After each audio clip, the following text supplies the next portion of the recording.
welcome back to the channel, guys. If you are new, hello. If you're not new, welcome back. In today's vlog, we're gonna go back in time, back to New Orleans, where me and Grace and Rain Delay played a little 1-2. Before you say, but Adam, we've already seen this footage.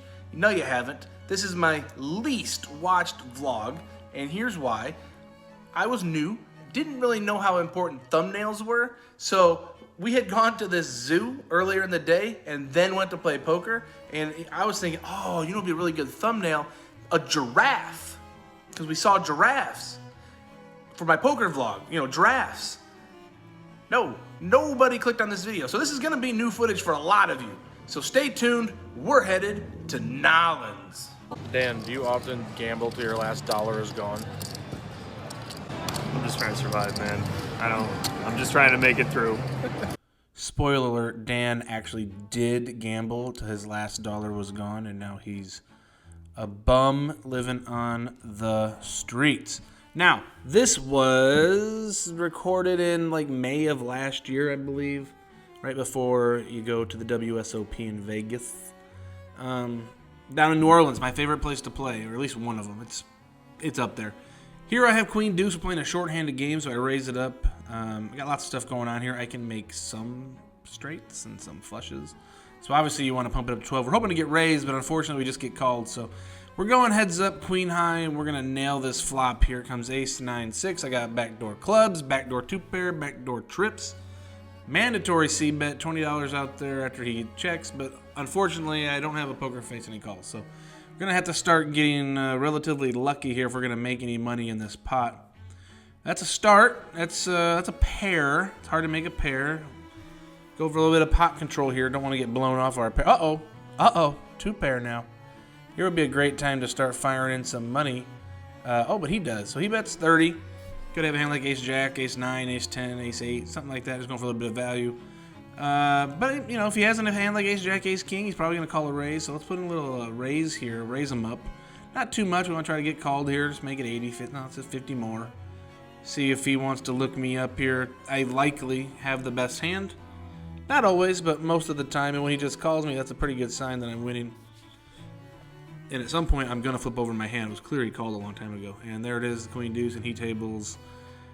Yeah, he tables ace-jack, which is a hand that we certainly thought he could have. And we're off to a good start here down in New Orleans, which makes why this is one of my favorite places to play, because I run above average. Moving right along to another premium starting hand, jack. I folded it. Why do I put those in this? I don't know why. Back in the day, I guess I used to put these hands in the vlog. I haven't watched this until right now. Like, I'm recording this live without having seen these hands since I played them and edited this vlog about a month and a half ago. So I did not know that Jack-5 hand was going to be in there, but I'm glad that that I didn't play it. I'm glad Jack-5 is not as good as Queen Deuce. What's going on here? So it looks like the hijack called 15. There was a bet, and then somebody raised, and then there was a call. Now the hijack calls. Now I got 2 queens. I would like to make it like 80 here, 75-80, to force the people to come along. So I make it 55. Okay, so that's too small. First of all, it's just too small as a 3-bet. It's not going to accomplish anything. Like, no one's going to fold, and no one's...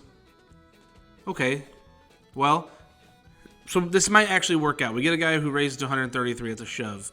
And it looks like this other guy's going to put it in, too. So this is actually going to work out. But that $55 3-bet isn't going to accomplish much. Like, most of the time, they're just going to call. We're not going to thin the field. And we're not going to have any knowledge other than they don't probably have, like, 2 aces on exactly what they have. So would have liked to see myself make it 75-80, get the pot heads up, and then, you know, play it out from there. But this is actually going to work out okay. I would imagine that I'm probably in first.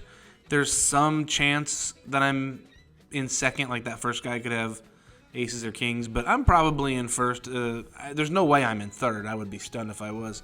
I'm probably in first now. That's a pretty good board. Queens full of, what is that, 8s? That's probably going to win. I can see...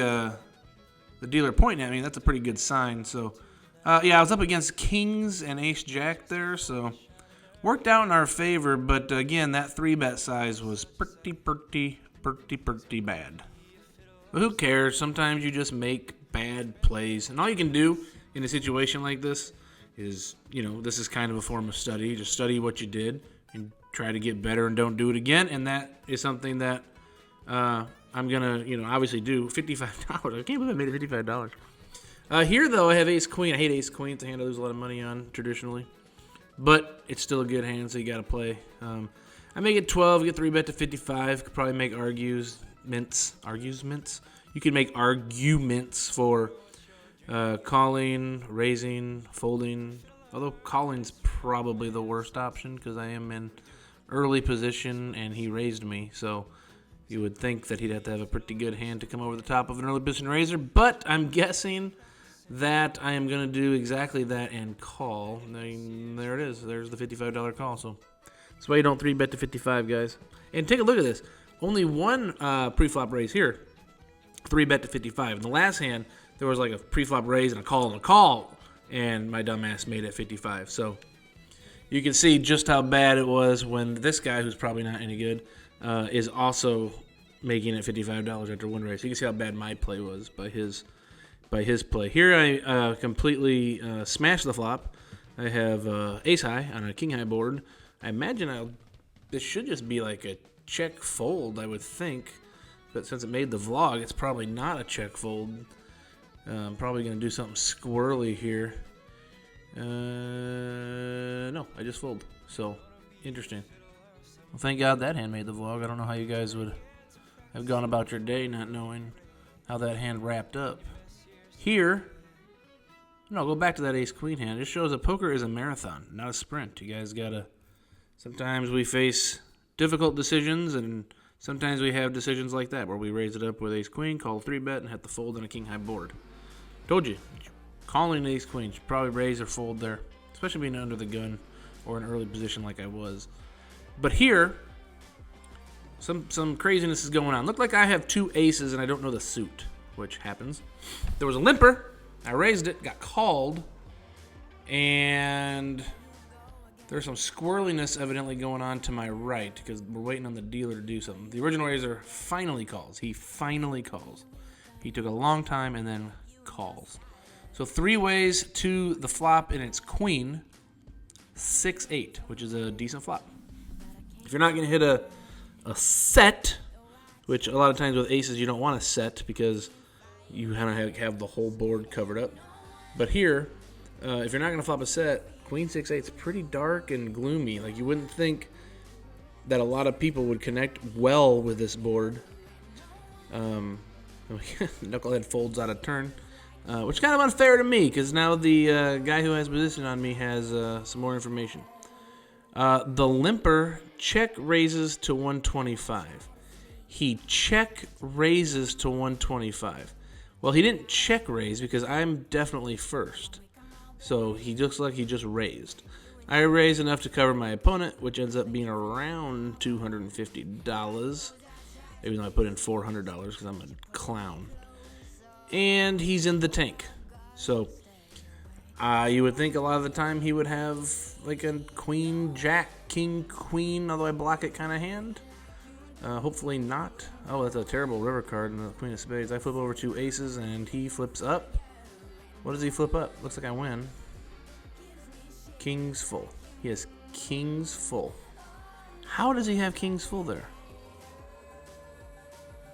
He just called my 35 and then... Interesting.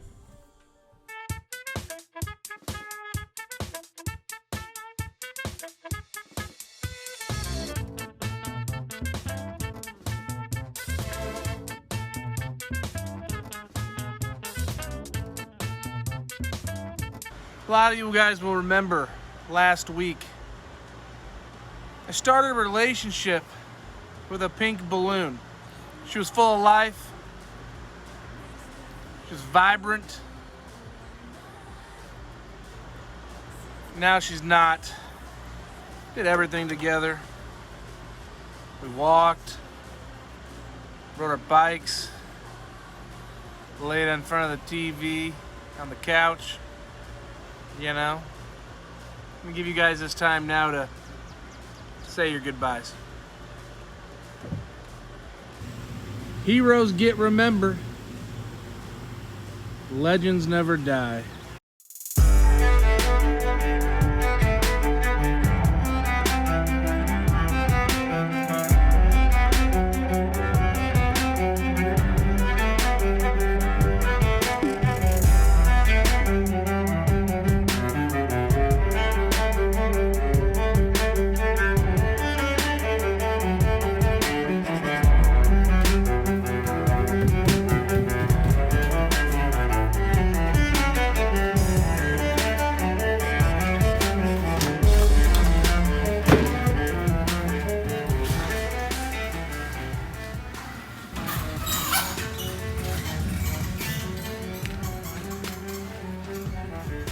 so sorry, baby.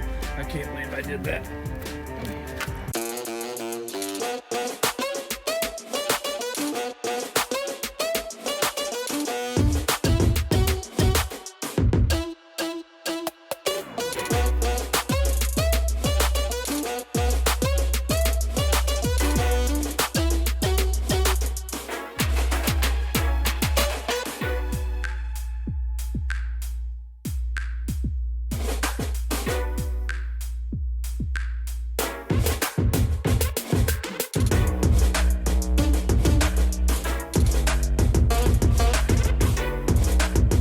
If you guys like these videos, and if you've made it to the end right here, I believe you must, please hit the subscribe button and the like button and the thumbs up. That's the like button, so you already hit that. And then comment, and I'll respond. What else? That's it. I think I'll see you guys in 1 week with hopefully new footage. Until then, me and Balloon Girl say goodbye.